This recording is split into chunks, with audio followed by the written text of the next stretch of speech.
Do you ever walk onto court and not know how to knock up effectively? Well, in this video, we're going to show you the perfect pre-match knock-up. Over our many years of playing, we've both done and watched thousands of knock-ups, and we're now about to show you what pretty much every player does in both singles and doubles. Yes, this knock-up covers all the fundamentals you need in a short space of time.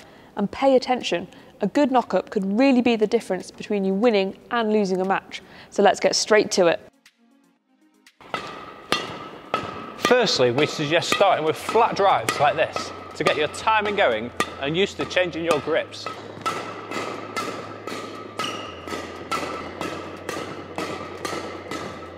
We would then suggest going into some clears. You probably only need a few of these, and then one player can start to play drop shots, varying the pace and direction of them. The other player will also be practicing their lifting accuracy and, most importantly, length.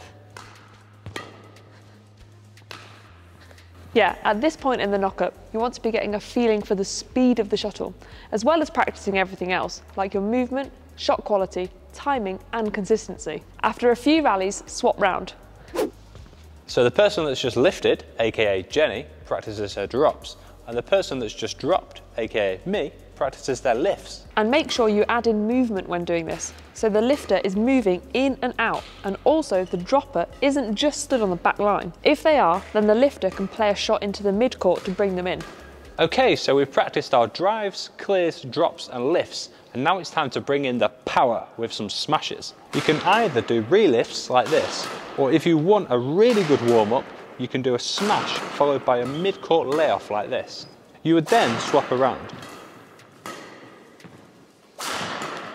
Or if you don't have much time, you can allow both players to smash by doing smash, block, lift and repeat this. For singles players, you might choose not to do this and do more of a slice and then move to the service line to push the next shot. Or again, you could also lift this next shot if you're both wanting to work.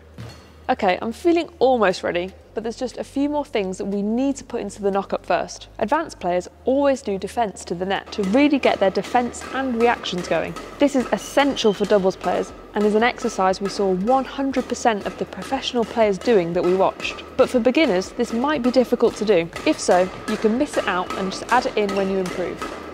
Keeping the focus on doubles players, we would then do some net reactions with both players standing on the service line, hitting semi-cooperatively to each other, focusing on having fast eyes and fast grip changes. This is actually what we got our Guinness World Record doing. See if you can beat 161 in a minute. It's also important to include some softer net shots here to really get that touch ready for the match.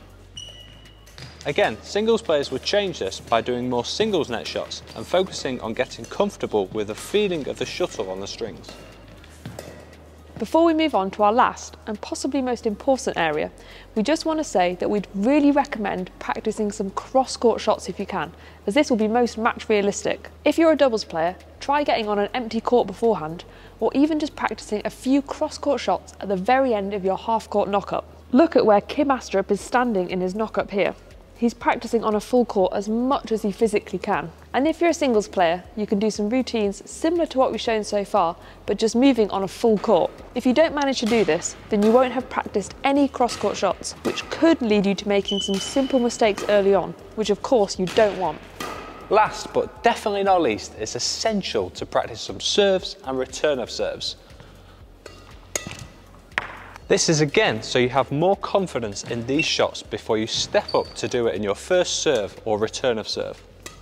One thing to mention is don't be afraid to tell your partner or your opponent if you want something in particular in your knock-up. Remember, it's just as much your knock-up as it is theirs. One thing we're often afraid of saying, or just don't really mention, is that we actually have a Patreon page, which is kind of like an online tip jar. Plus you join our exclusive community with lots of perks, such as joining our Discord server to chat with us and other members of the community, monthly live streams, and actually today, the day this video goes live, we're doing a Patreon meetup to play badminton and go out for a meal together. So yeah, lots going on over on our Patreon page. If you're interested in joining, we'll include a link in the description below. So that's it, we'll put a little summary graphic here for you so you can go back and follow along. We hope you found this video useful. If you have, please give it a like, smash the subscribe button if you haven't already, and maybe share this video with a friend that struggles with their knock-up. And we'll see you on another video.